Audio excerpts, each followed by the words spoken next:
All right, we are super excited to have Kim Laue with us today. Kim is our president and COO at Marceco. Everybody inside of Marceco certainly knows who she is. Everybody in the dish world is very familiar with her as well. But for those outside of Marceco, Kim, can you just introduce yourself and kind of give us a little background on you?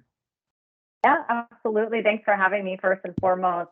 So my name is Kim Laue. I'm the president here at Marceco. I handle all of our sales and operations. I have been in the industry since 2003. I started on the retail side of the house through a family business and eventually transitioned over to the wireless distribution side of the business.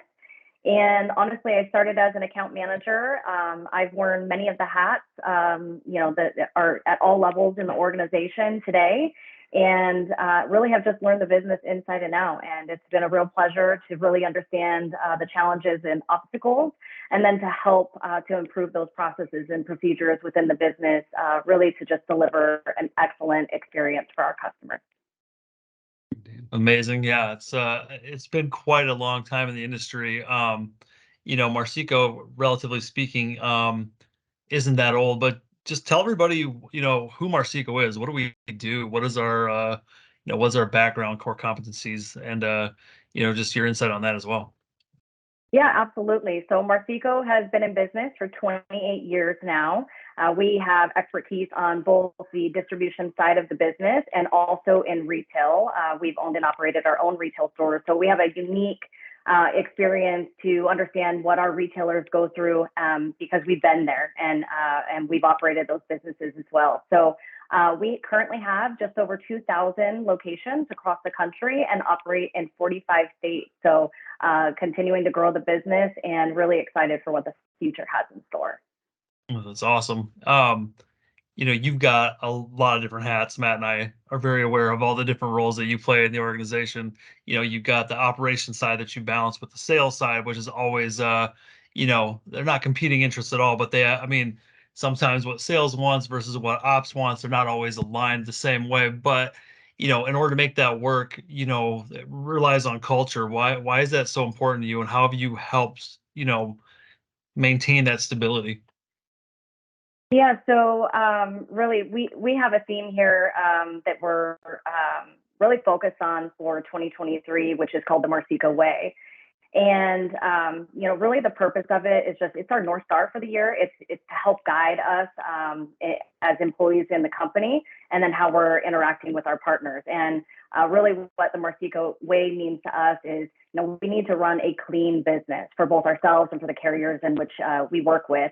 And in running a clean business, ultimately will be more profitable. Our dealers will be more profitable, and the carrier will be more profitable as well.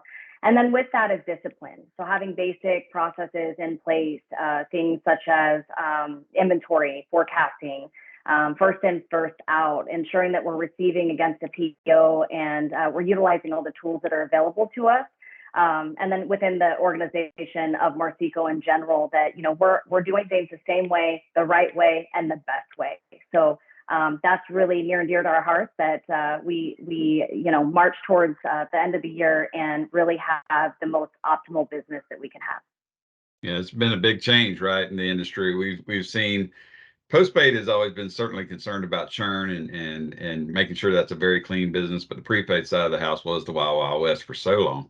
Yep. And we're seeing that get cleaned up, right? We're really seeing that big move to taking care of the customers the right way and making sure those stores are representing the brand in a specific way. And it's really good to see, because a lot of us, you mentioned since 2003, we've all seen the movie, right? We know how this thing plays out. So being able to see kind of those changes as they're coming along in the industry, and I think it's better for the brand. I think it's better for our dealers, and better for Marceco as well. And it'll be we're going to go back again on the new on Postpaid, right? We've got that coming up soon. So lots of new changes, coming down on the path. So Kim, you mentioned just the master agent business, and what in your mind, since there is so many different master agents out there, I mean, across all the different carriers and things like that, and a lot of master agents have multiple carriers, right? But what in your mind is the biggest differentiator for Marceco over those other master agents? Yeah, absolutely. So Marceco is always looking for new and innovative ways to help add revenues to our partners' revenue stream. So that's one big focus for us here. In addition to that, Marceco is really unique because we are made up of several regional master agents that we've acquired throughout the years. So we originated in the Midwest and then we expanded to the West Coast. So we are national, but we have a regional feel at heart. That's kind of who we are at the core of Marceco. And we've managed to retain many of those employees that started out with those other distributors in the past, and they're still with us today. So we have many, many people who have over 20 years experience in this business, and they really help to make us successful and really understand those local markets in such a unique way. So, yeah. Well, so what are, and I know a lot of those companies that have been acquired are names that a lot of folks know, right? So what are some of those companies that have been acquired that are now part of the Marceco family? Yeah, absolutely. So Top Up Solutions, we were based out of Southern California, so that's where I hail from. We were acquired in 2016. We also made an acquisition of American Wireless. That was in about, I'd say, 2013 or 14. They were based in Northern California. We also acquired a company called NOS. They were based in the Northeast. So those are kind of the three primary acquisitions. We also have some business that came to us through Hyperlink and then also through Actify late in 2019. So happy to have their partners join the Marceco family, and we continue to grow and look forward to the future growth that we'll definitely experience. Absolutely. And for those of us that might have been a part of some of that, we're glad to be here, I can tell you. So let's pivot away from Marceco for just a second. And the industry has certainly changed a lot just in the last 5 years, right? With post-pandemic, we've had to change quite a few things. What in your mind are some of the biggest changes that retailers have had to make to be successful in this new post 2000, retail world that we're living in?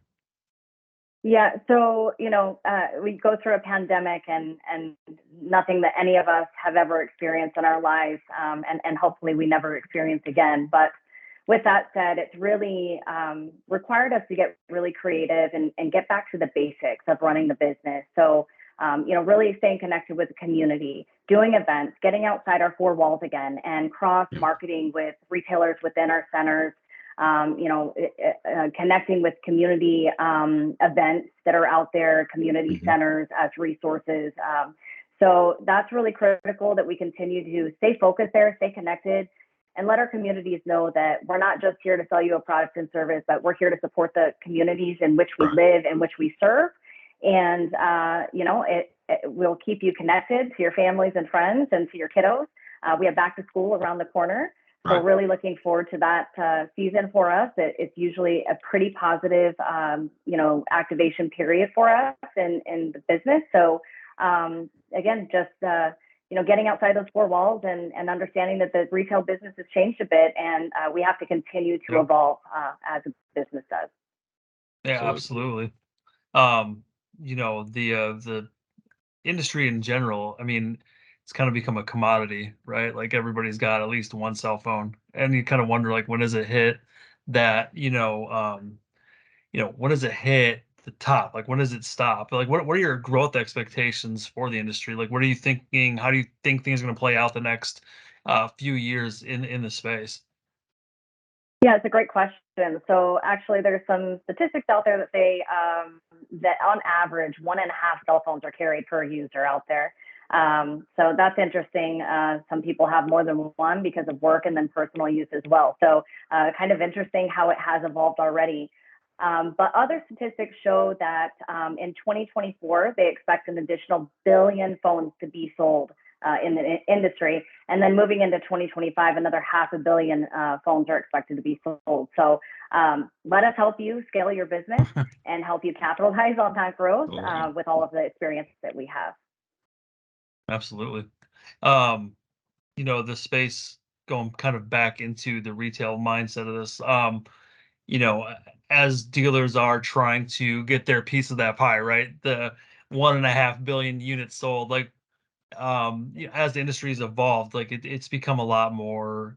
It's become a lot more. I don't know, it's cleaned up, buttoned up, right?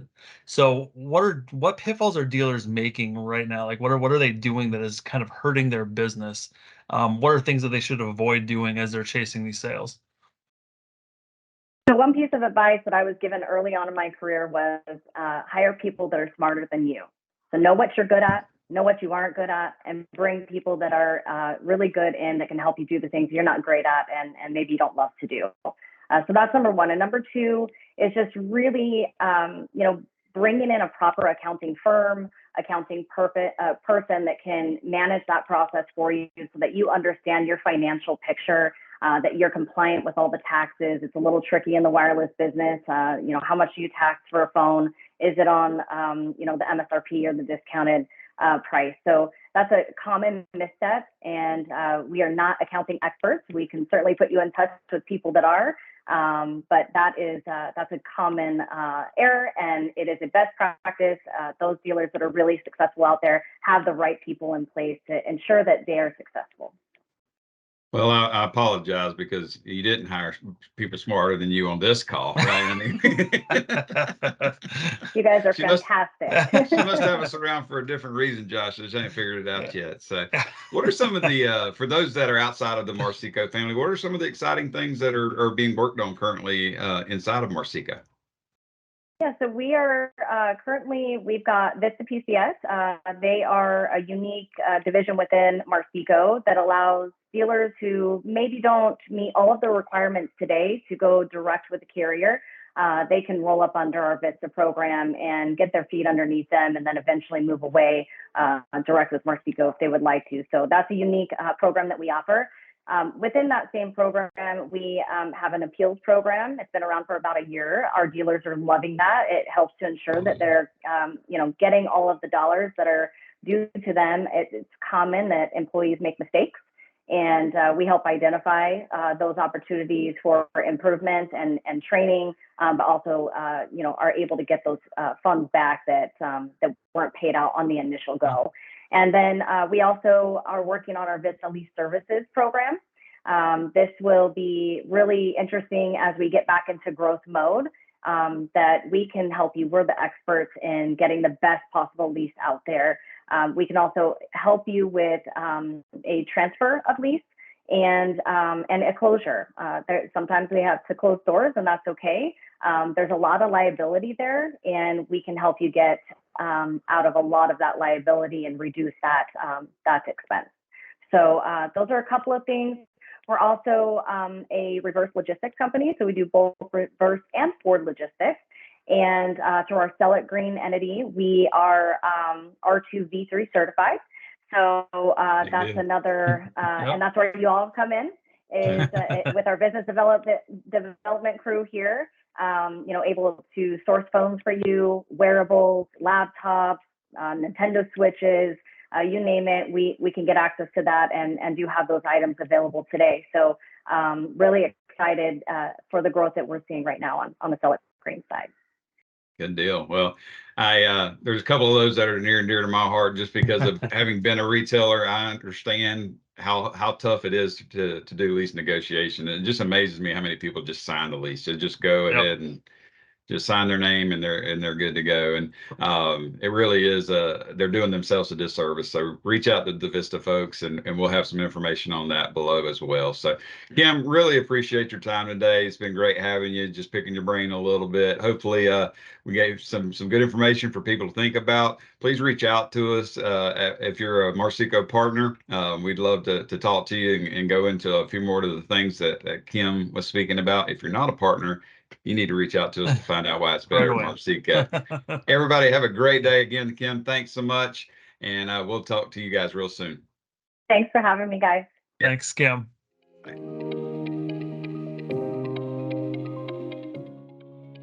Did you guys see the fly that went across the screen? No. Yeah, I did one. I didn't see it. Did you see it? I saw something drifting by. I just wish she'd have came up and just got the little chopsticks and called it. That would have been epic. That would have been awesome.